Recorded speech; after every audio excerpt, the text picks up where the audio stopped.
So you just swirl that around. You don't want to mix it too vigorously because you end up with bubbles in it. So we're just going to get rid of the little pieces of, I normally use a paste color. It dissolves better than the gel, but the gel works. It's still a little yellow, but again, you know, once we put it in the mold, it's going to look clear. So what I'm going to do is I'm going to get some wax paper out. This is a little messy.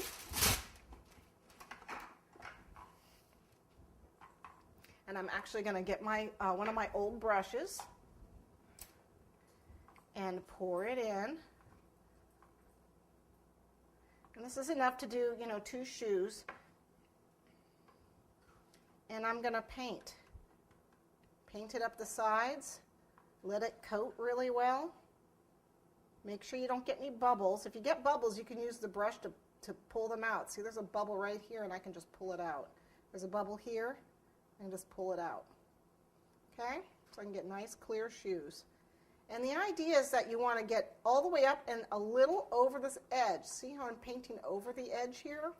You want to do that because what happens, especially in some of these curves, I've noticed like this big area right here with this curve, the gelatin shrinks as it dries, and it's going to pull, and it'll wrinkle. And so by painting it up and over, it kind of holds its shape a little bit better. This is especially important when you do the larger shoe. Okay?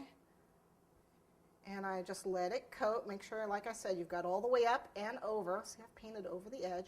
And then pour the rest into there. So you can see me pouring it out. Get that excess off. Okay, and see I've got a little bit of a bubble. I don't know if you can see it right here. Just paint it. Just paint. If you see a bubble, just paint it. Okay? But you need to be careful. You have to work fairly fast, especially, again, with a really large shoe. Now, if you look, see how it's starting to stick and gum? Look at it. It's starting to stick. Okay, that means the gelatin is cooling.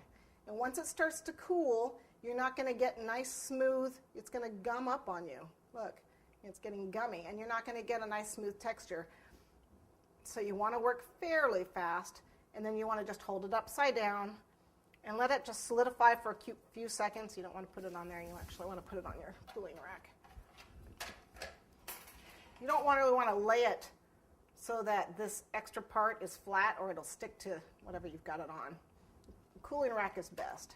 It won't stick to the metal. The gelatin won't stick to the metal, and any excess will drip out.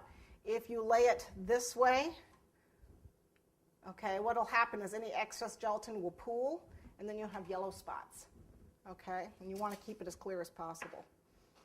Okay, so you can see that this is already firming up, this gelatin here. It's sticky. As soon as it is not a little bit gummy, which doesn't take long, depending on the temperature of your house, it will be ready to give it a second coat. I like to give it 2 coats, just so it'll be a little firmer, because one coat is pretty flimsy.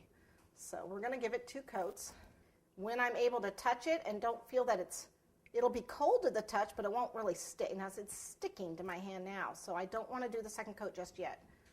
But it only takes, I don't know, depending on your house, if it's about 70 degrees in your house, you know, and it's fall, you know, probably maybe 2 minutes for it to firm up. Just tell by touching it. Touch the outside.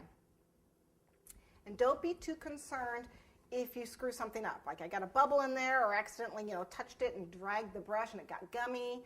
You know, don't worry about it, because a lot of those imperfections can not only be hidden, but when it dries and shrinks, they won't be visible. So we are actually going to put some disco dust on this to hide any imperfections, which is always a great thing. But you know, even if I get something like right in the middle, it's going to shrink and you're not going to see it.